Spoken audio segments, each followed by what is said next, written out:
There are winners, and there are losers, and there are people who have not discovered how to win. And all they need is some coaching. All they need is some help and assistance, just a little support.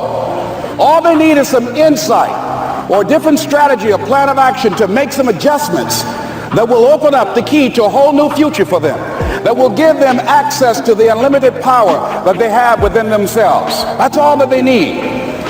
So what I want you to do is think about something you want for you, that's real for you, that's important for you, that will give your life some special meaning and power. And I don't even want you to say, I can do that. I don't want you to assume that. See, 5 years ago when I started out in this area, I would not have been able to make the mental leap that I would be up to where I am right now.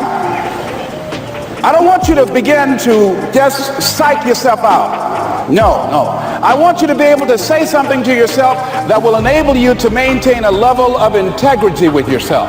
That when you say this, even when you face tremendous setbacks, it will be a benchmark to keep you in the game, to keep you moving forward and experimenting and readjusting your strategy and your plan of action, continuously looking for ways to win. So what is that something?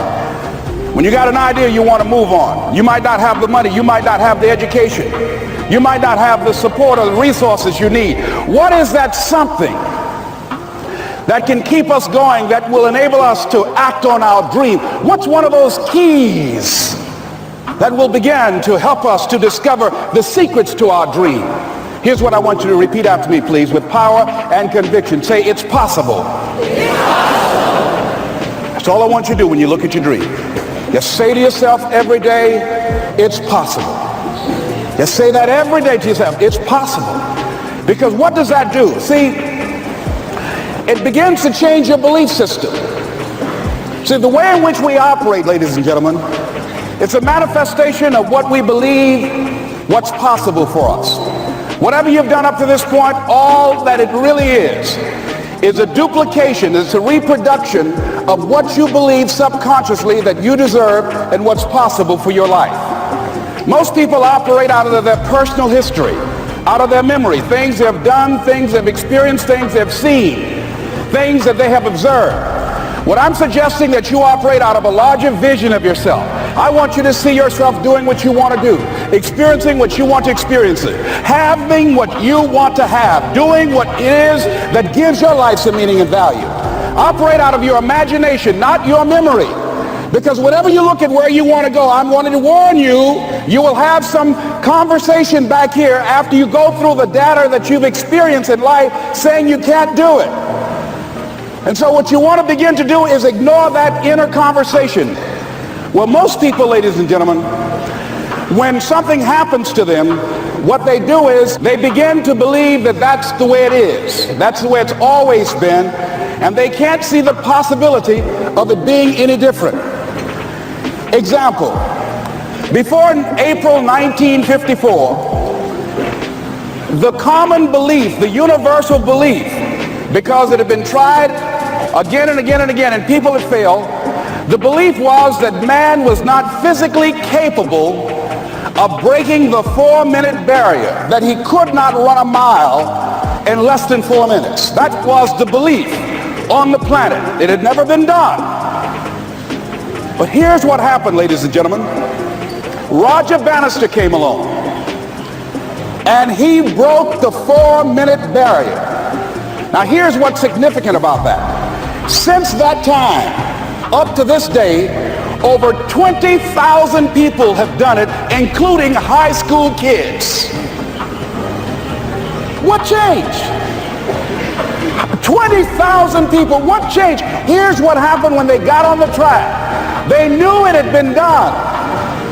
And because they knew it had been done, there was a new belief about this barrier, about this goal that was unreachable. And those 20,000 people got in a race believing, knowing in their heart that someone had done it, that it's possible that they could do it.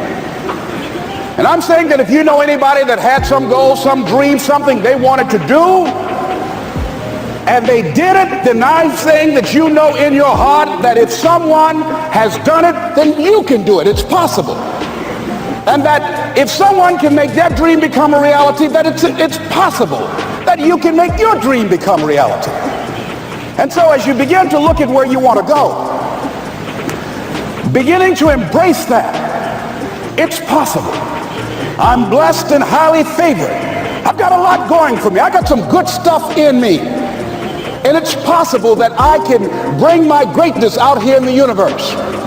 That I can do what I want to do. It's possible I can write my own book. I can have my own business. I can take the trip and travel around the world. It's possible. I can bounce back from adversity and reinvent my life. It's possible. Regardless of where I am, the things can get better for me. It's possible.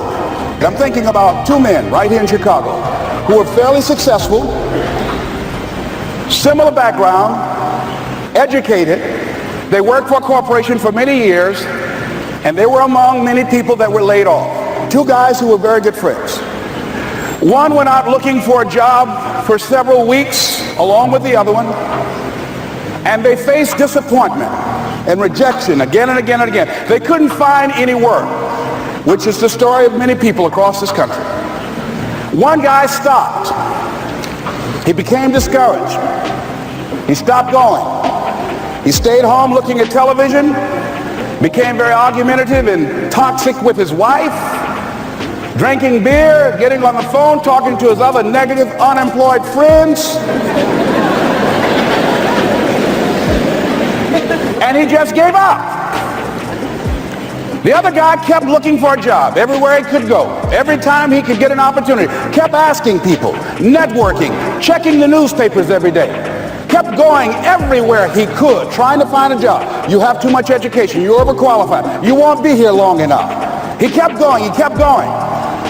He went to a place and said, look here, I tell you what, if you can't hire me, and I know you can use my talents, abilities, and skills, I don't want to sit home and do nothing. Just let me do some volunteer work. You don't have to give me anything, all right? I just want to work. I want to be busy. Guy said, okay, it's on you now, but don't expect me to give you anything. It's okay. This guy came in and worked. He was the first one there. The last one to leave was the best employee there. About 4 weeks later, one of the top managers quit. They were looking for a replacement. Guess who they selected? This other guy. This guy who was volunteering his time. He got the job. What was the difference between the two men? Eyesight and mindsight. Eyesight is judging on what you see, judging according to appearances. But mindsight is how you interpret what you see.